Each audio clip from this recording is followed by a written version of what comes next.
कांग्रेस जो है वो महंगाई बढ़ा रही है, प्रदेश और देश में महंगाई ज्यादा है। यही ही एक नरेटिव, एक इसी वाक्य ने उनकी सरकार का तख्ता पलट कर दिया था कांग्रेस का।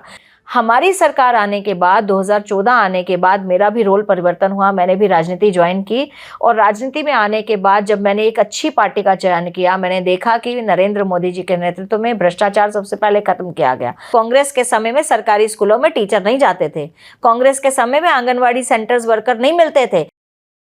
सबसे पहले तो स्वागत पंजाब केसरी पर। धन्यवाद आपका, बहुत बहुत शुक्रिया। आप एक प्रवक्ता होने के नाते जिस तरह मोदी सरकार आजकल कार्य कर रही है, तो उसको किस तरह आपकी देखनी होगी?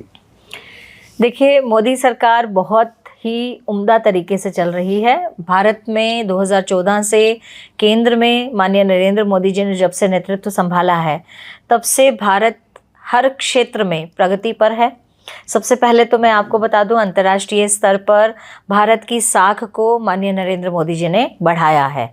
दूसरी बात देखिए, इंफ्रास्ट्रक्चर डेवलपमेंट की अगर मैं बात करूं तो 2014 से पहले अगर आप इंफ्रास्ट्रक्चर भारत का देखेंगे, बहुत बड़ी बड़ी फैक्ट्री, बहुत बड़े बड़े कॉरिडोर, बहुत सारा नेटवर्क, सड़कों का युद्धपोत आज भारत के अंदर बन रही हैं। आज रॉकेट भारत के अंदर बनाए जाने की तैयारी चल रही है। आज साइंस के और टेक्नोलॉजी के फील्ड में जो भारत ने तरक्की की है, आज ऐसे ऐसे पवन चक्कियाँ और सौर ऊर्जा के माध्यम से हमने उपकरण स्थापित किए हैं और बहुत ज़्यादा जगहों पर गुजरात और जो हमारे सी शोर्स हैं उनके आसपास हमने ऐसे ऐसे उपकरण लगाए हैं जिससे कि हम इन हाउस बिजली उत्पादन कर रहे हैं। आज हम अपने जहाज खुद बना रहे हैं। आज हम अपने सैटेलाइट के बहुत से उपकरण बना रहे हैं और बहुत सी चीज़ों को, टेक्नोलॉजी को हम जो है बाहर के देशों को बेच भी रहे हैं। अभी आपने पिछले दिनों जो हमारा ऑपरेशन सिंदूर हुआ, ऑपरेशन सिंदूर में जो मिसाइल, जो बम और फेंके गए, वो सब हमारे इन हाउस प्रोडक्शन था, भारत के अंदर बनने वाला था।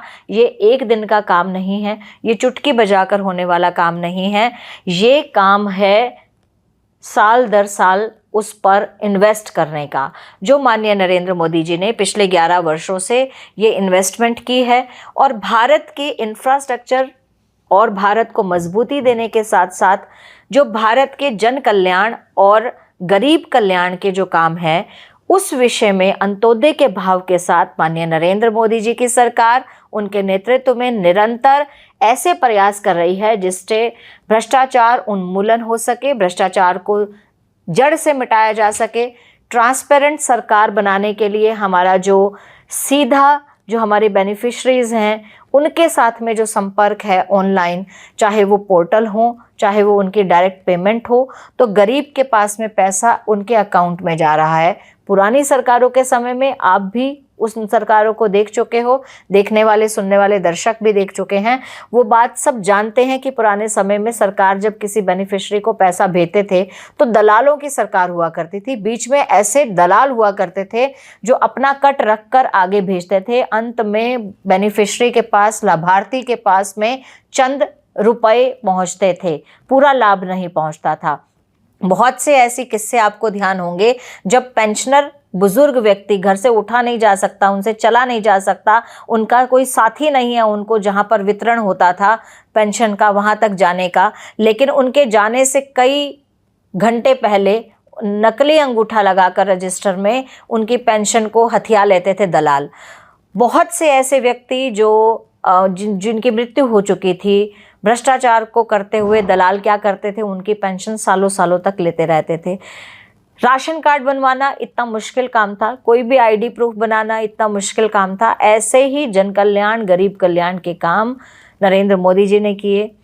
सैनिकों से लेकर कृषकों तक, किसानों तक उनकी जो विकास की गति है, किसानों को उनकी भवंतर भरपाई योजना, किसान बीमा योजना, किसान सम्मान निधि और किसानों को उनकी आय दोगुनी करने की जो नीतियां हैं, उन नीतियों से आज किसान खुशहाल है और आज भारतीय जनता पार्टी के साथ मन से किसान खड़ा है।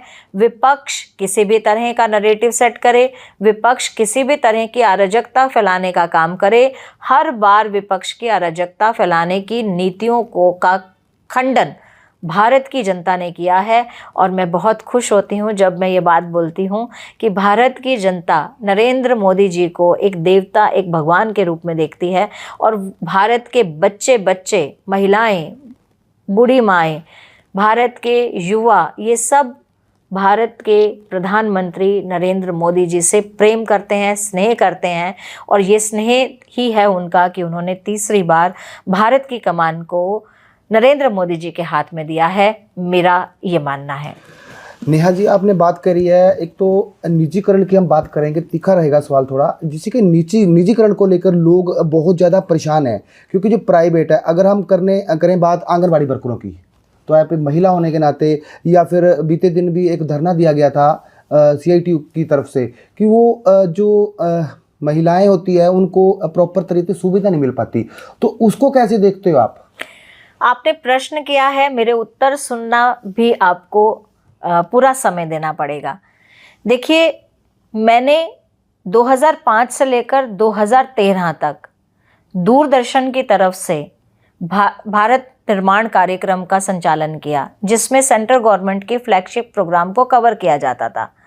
मैंने हरियाणा प्रदेश के लगभग 400 गांव में विजिट किया और उन 400 गांव में भारत निर्माण कार्यक्रम के तहत सेंट्रल गवर्नमेंट के फ्लैगशिप प्रोग्राम को कवर किया, जिसमें उस समय की सरकार के चलाए हुए टोटल सैनिटेशन, संपूर्ण स्वच्छता अभियान, इंदिरा आवास योजना, राजीव गांधी रूरल योजना, प्रधानमंत्री तो नहीं था उस समय, इंदिरा आवास योजना से सड़क योजना थी।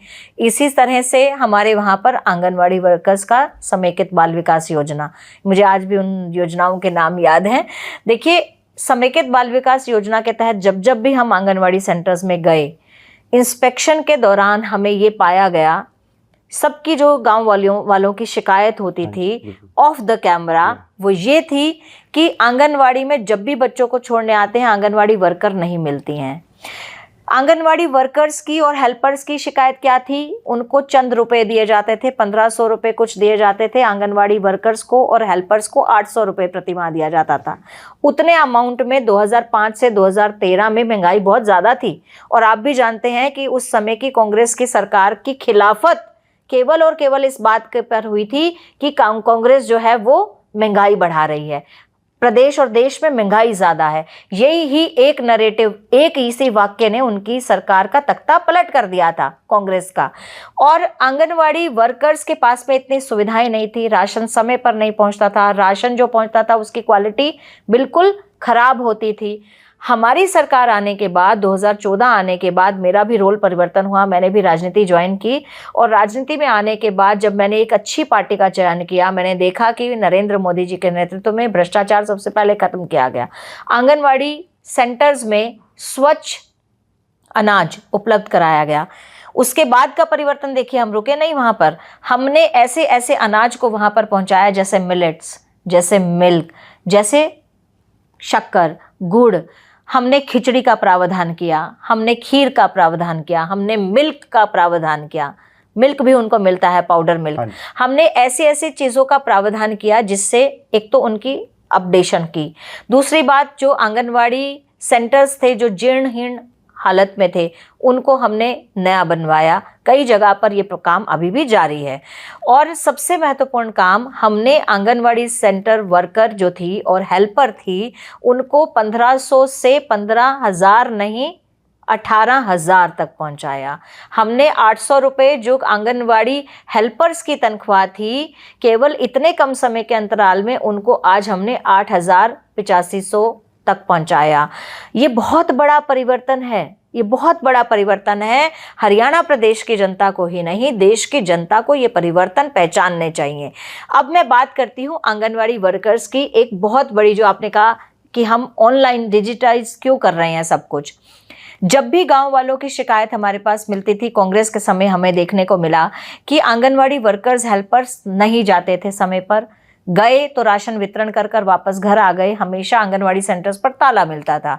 लेकिन हमारे समय में हमने इसको डिजिटाइज किया। अब आंगनवाड़ी वर्कर्स और हेल्पर जब तक उस कैंपस के दायरे में नहीं होंगे जहां उनका सेंटर है, तब तक उनकी गूगल लोकेशन ऐप के माध्यम से उठेगी नहीं। इसलिए सुबह जाना पड़ेगा समय पर, और अगर समय 9 बजे का है खोलने का आंगनवाड़ी सेंटर्स, तो आपको 8:55 पर अपने सेंटर पर पहुंचना होगा। तभी आप उसको खोल के उसकी साफ सफाई कर पाएंगे।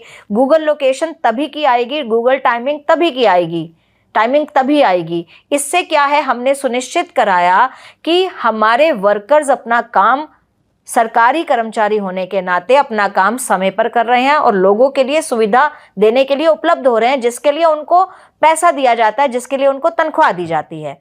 लेकिन विपक्ष ने बहुत बार, मैं फिर कहूंगी, अराजकता फैलाते हुए आंगनवाड़ी वर्कर्स और हेल्पर्स को भी मिसगाइड किया। उनको जो है मोटिवेट किया कि वो सरकार की खिलाफत में जाए, धरना प्रदर्शन में जाएं। जब जब भी धरना प्रदर्शन और खिलाफत हुई, मैंने आंगनवाड़ी सेंटर्स वर्कर्स को संबोधित करते हुए ये बात कही, उनके समक्ष बैठकर, उनके पास जाकर, आंगनवाड़ी सेंटर्स में जाकर और मीडिया के माध्यम से कि हमारी सरकार से आपको उम्मीद थी, हमने आपकी सैलरी बढ़ाई, लेकिन हर चीज़ कानून के दायरे में, हर चीज़ नीति के दायरे में और हर चीज़ चरण दर चरण प्रक्रिया से होता है।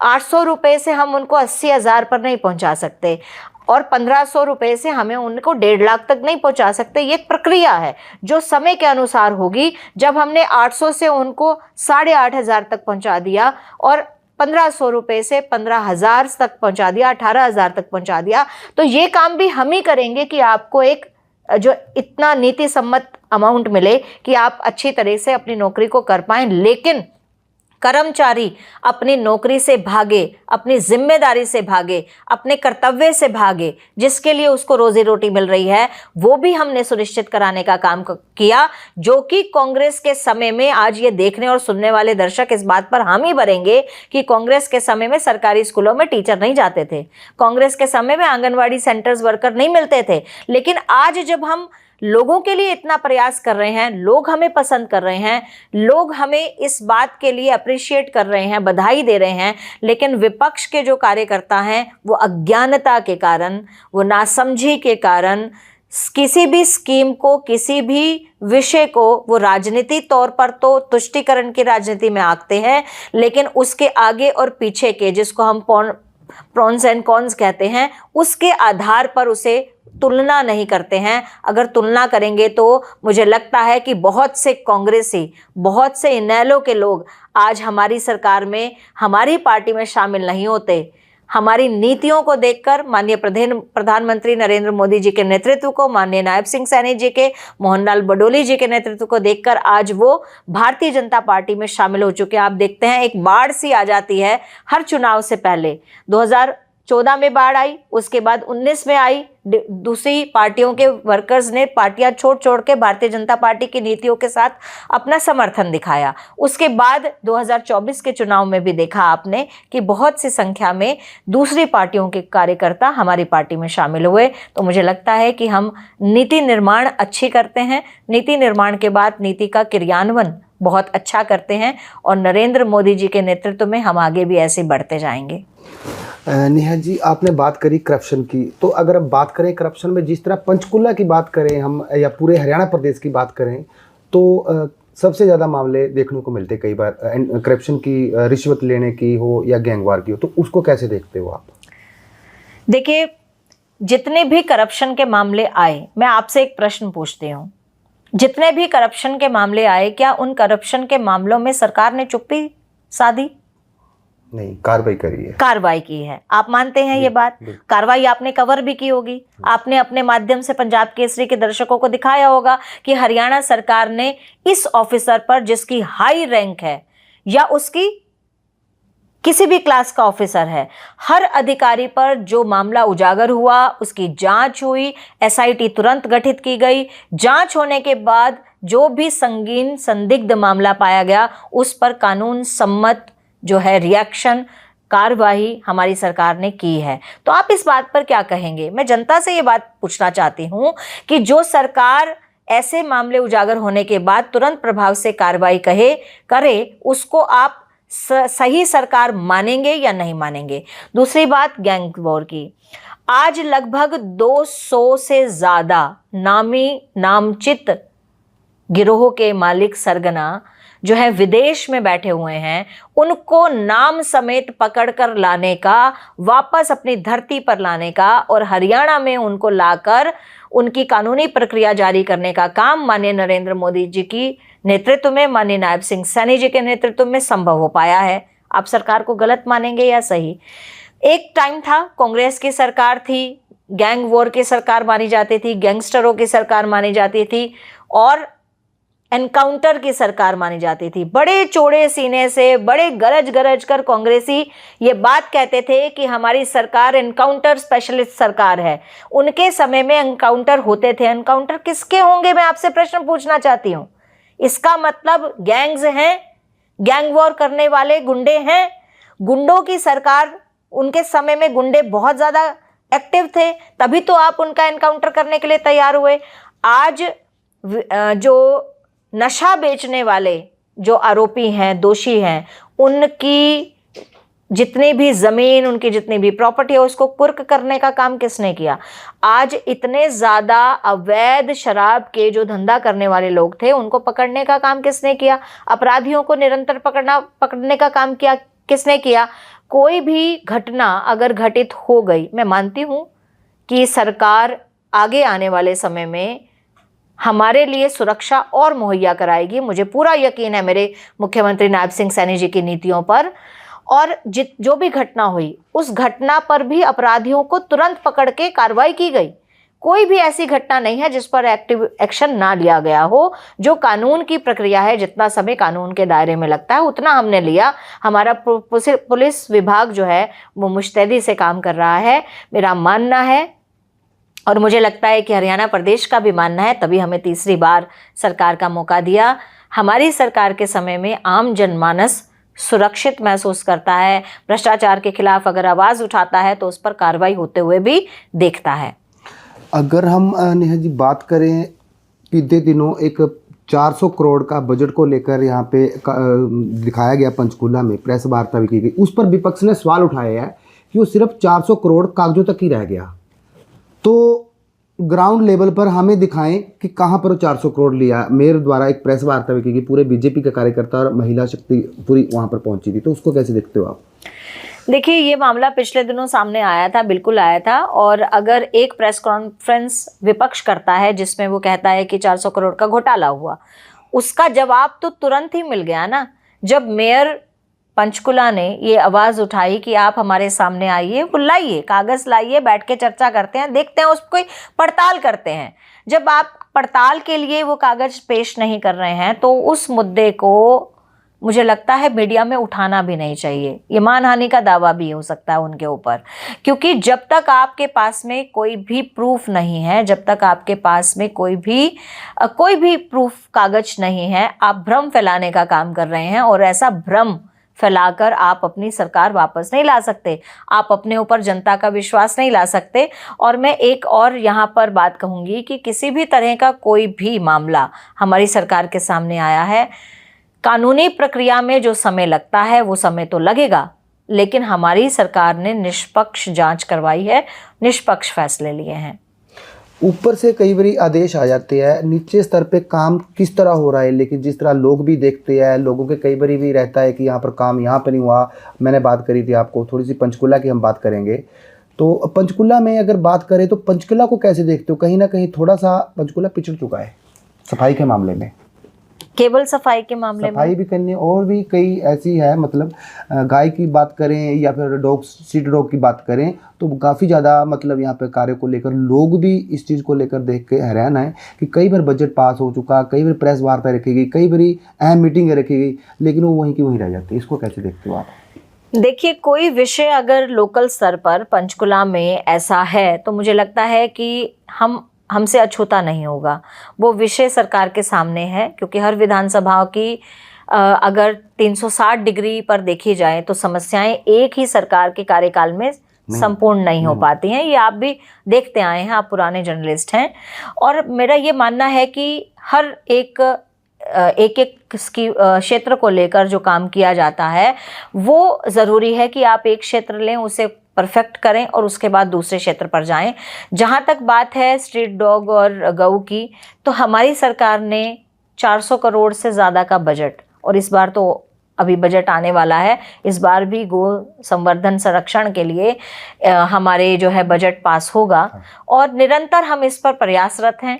देखिए, चुटकी बजाने से काम नहीं होता है, चुटकी बजाने से कभी कोई परिवर्तन नहीं आता है, उसके लिए दिन रात मेहनत करनी पड़ती है। और मेरे प्रदेश के मुख्यमंत्री नायब सिंह सैनी जी की मेहनत को हरियाणा प्रदेश का जन जन वासी देख रहा है। वो रात के 2 बजे भी अगर अपने घर पर से सीएम आवास पर कबीर कुटीर पर पहुंचते हैं तो 2 बजे भी अंदर जाने से पहले ये पूछते हैं कि कोई मिलने वाला तो नहीं बैठा। सुबह 4 बजे अगर वो उठते हैं तो वो ये पूछते हैं कि कोई मिलने वाला तो नहीं आया हुआ। मुझे लगता है कि इतनी मेहनत करने के बाद हरियाणा प्रदेश और सशक्त होगा। जहाँ तक बात है कुछ समस्याओं की, मुझे लगता है, मुझे उम्मीद है कि हम अपने कार्यकाल में इन विषयों को भी दूर कर पाएंगे। तो ये थे हमारे साथ नेहा धवन। कुछ खास चर्चा रही है, कई मुद्दों पर भी रही है। अगर बात करें हम केंद्र सरकार की भी, तो उनको पर भी चर्चा हुई है। तो बने रहिए हमारे साथ, देखते रहिए punjabkesi.com। अपने सहयोगी के साथ पंचकुला से कुलदीप सैनी।